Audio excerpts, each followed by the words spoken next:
Well, good evening, morning, afternoon, global population, San Francisco. Right, we're going to take another look at something I haven't touched on for a while. There's been some new developments, so here we go.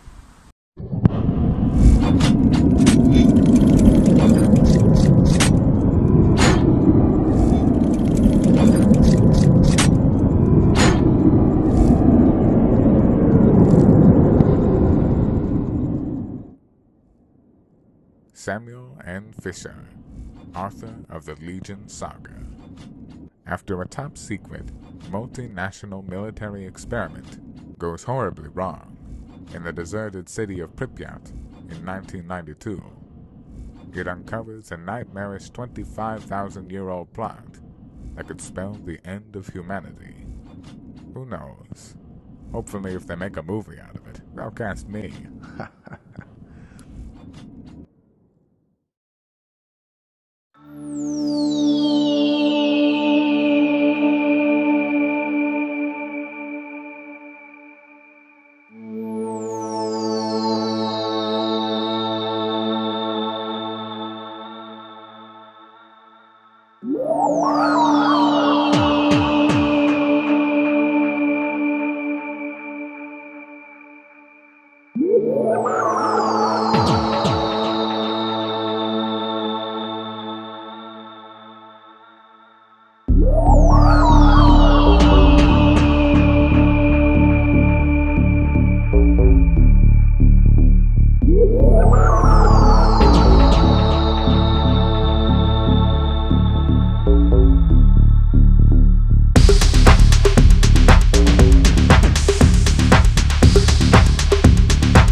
Now, some of you will be aware about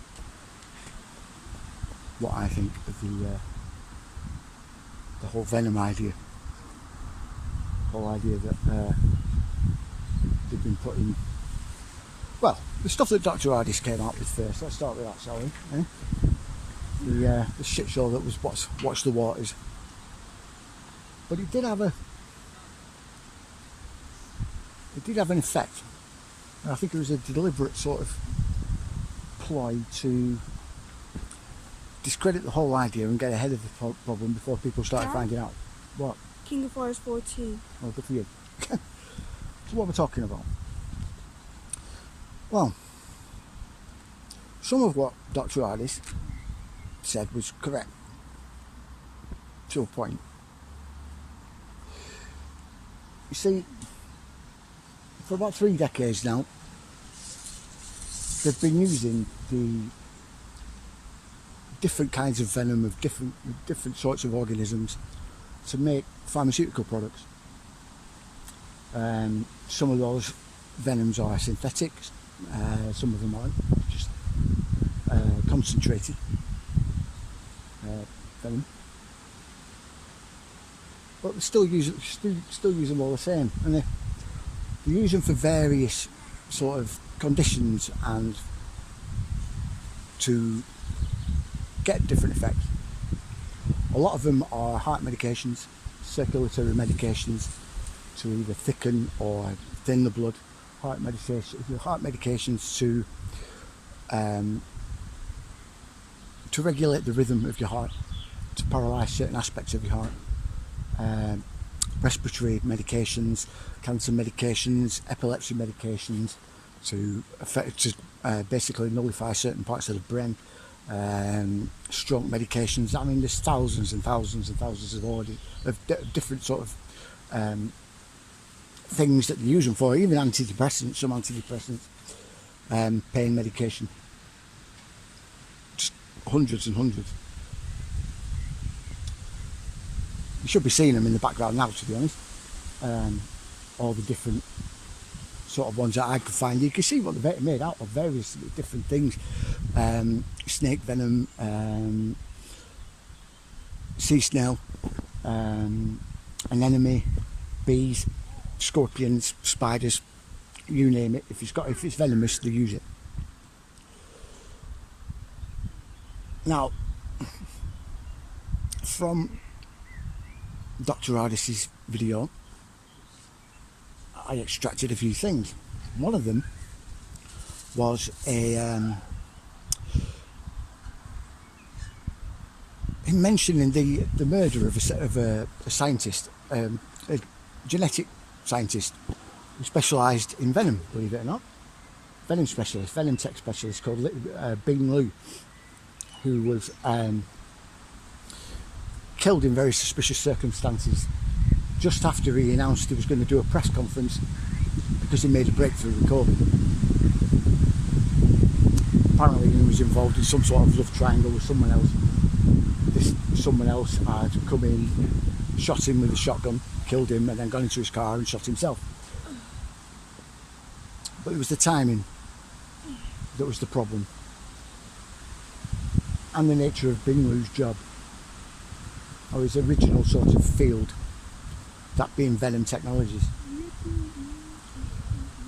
If he never mentioned that, I would never have pursued anything further, but because he did, and because it was something that I heard ages beforehand, and it always stuck in my head, I couldn't shake it then.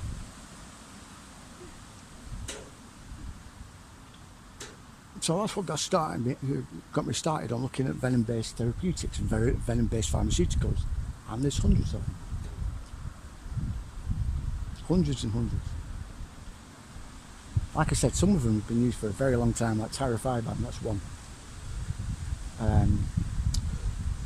That's actually been around since late 90s. It's made from Chinese crate venom, which is one of the things he mentioned in that little video of his.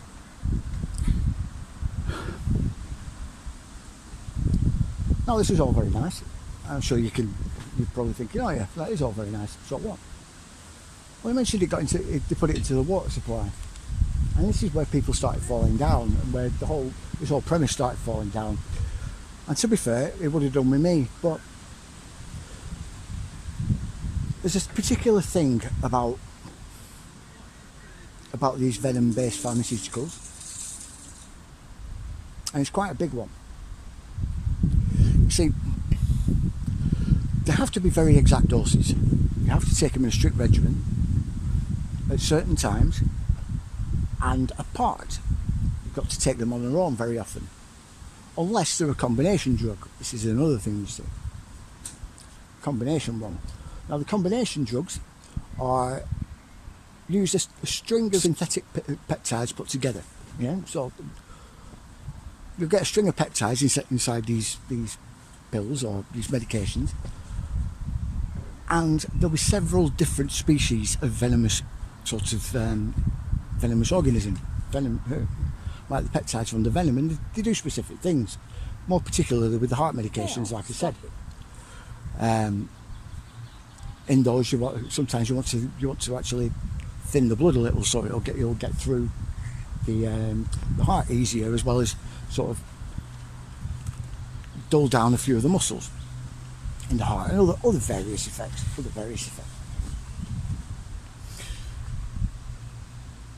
Now, what I worked out after much searching, because I really did consider I was onto something, and I really do now, but we'll get to that in a minute. It was how we were going to get it into the water. And then, purely by chance, I was writing, and I had YouTube on in the background, as I normally do, and just out of the blue, this Fox News report came on from, I think it was 2010, talking about pharmaceuticals contaminating the water supply in America, the drinking water supply. I thought, so I watched it for a little bit longer. And apparently, these pharmaceutical products, these medications, they can't clean them out of the water. can't filter them out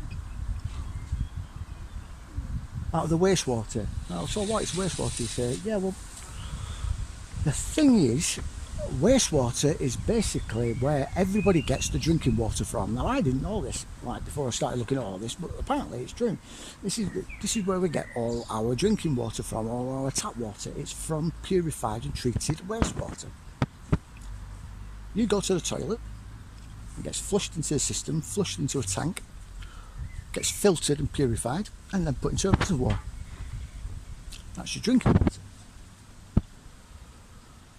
But these filters and the chemicals that they use, they have a bit of a problem, because they can't filter out the pharma medications. They can't chemically purify it, because the chemicals that they use are too toxic at the levels that is needed to actually get rid of these pharmaceutical products. And these pharma products that they're finding inside water, right, and they've been testing it since at least late 2000, right, is seizure medication, heart medication. They're two of the main ones. Antidepressants, estrogen tablets, yeah, all sorts. But of particular interest with these seizure medications and whatnot, because when you look and see which ones that they're finding in the water, guess what they're made from? Oh dear. Now, on this Fox News report, the guy that Tucker Carlson was talking to, he said this is going to cause major health problems unless we can find a way of treating the water supply. Well, how will it affect people? He said, well, think about it. If you're on heart medication and you get too high a dose, it'll kill you. I was worrying. You could tell, Tucker looked worried. And then it struck me. They didn't need to put it in the water supply. We already were. You think about the amount of people that they're funneling into cities and trying to get more and more people to move to cities as we speak. Large areas. And the amount of those people that are on these medications, right?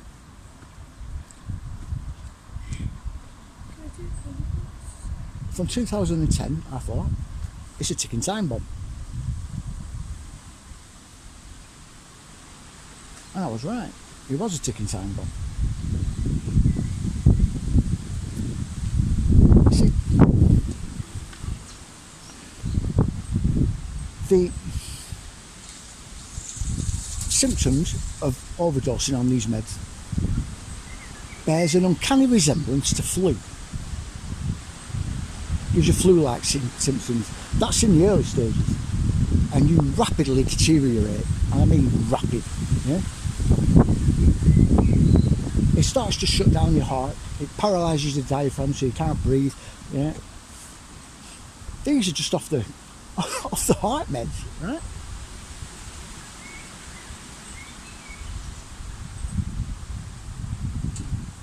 And that's when I started to really think that they used the idea of COVID to cover this up. When you're testing water all the time, it's to test how high the levels are of these drugs in the water supply. That's how they can predict that someone's going to have COVID in the next, this area and this place is going to have COVID in the next week or two, because of the levels of these drugs in the water, in the drinking water. This has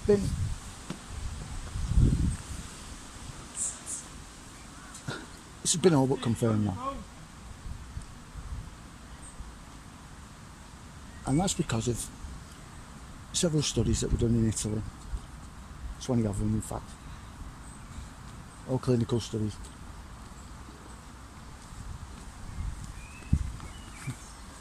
Right? All finding the same thing.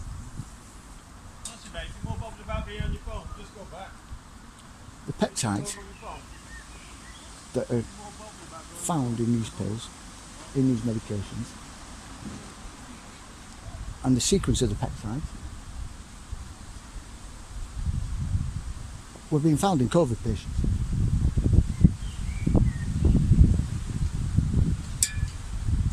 The ones with the most severe COVID, like the most severe form of COVID. Not viral, not any viral matter, peptides. And like I said, specific chains of peptides that are only found in these drugs. Well, that kind of knocked me for six and made me realise I was onto something. I'm trying to get people to listen. Sometimes I think it's not worth it. People don't want to hear it.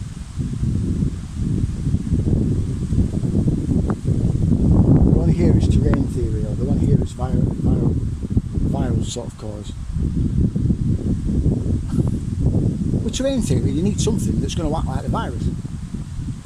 I've just given it. I'll give you the answer. You know what I mean? But no one wants to take it. And then I was watching a video today. Dr. David Martin. I know many of you know who he is. Many of you will trust him or not.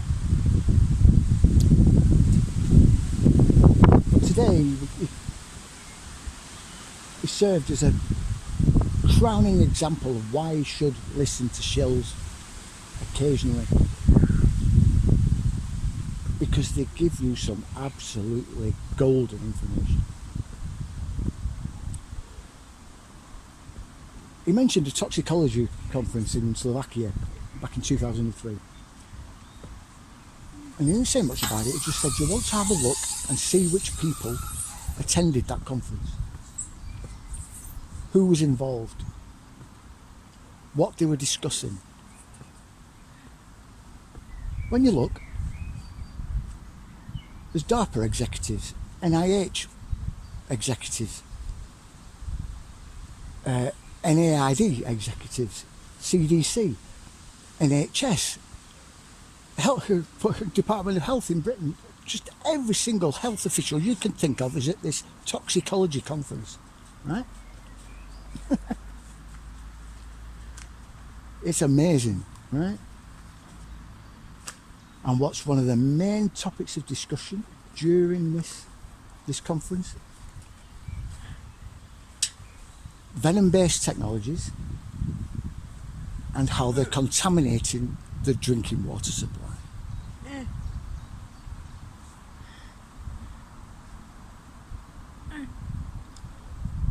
When you look through the history of the different conferences, it seems to be a reoccurring topic over and over and over again.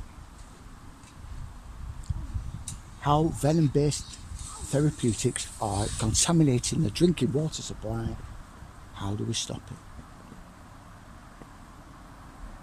What would be the consequences of doing nothing?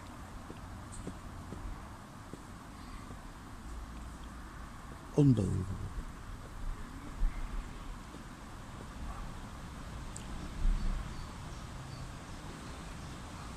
They've known exactly where this would lead since 2003 at the very least. The very least.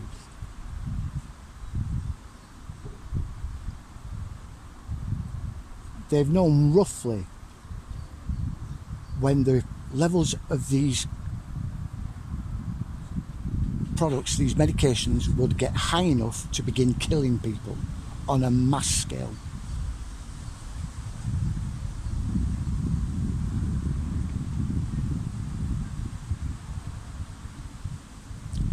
And they let it happen.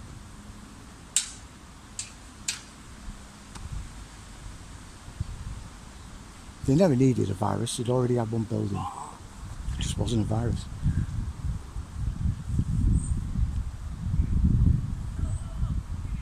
And they used it as an excuse to start injecting people with mRNA.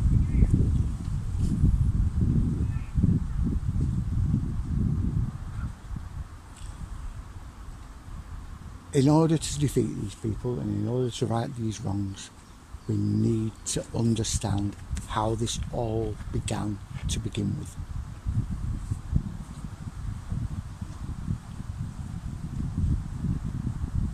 Otherwise, we don't stand a chance. And all this talk about not concentrating on this aspect is a fool's errand.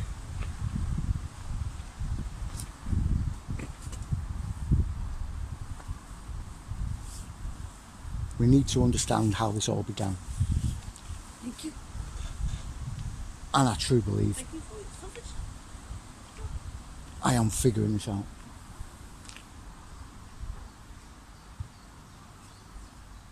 Anyway, like, share, subscribe. You know the drill. See you later. Bye.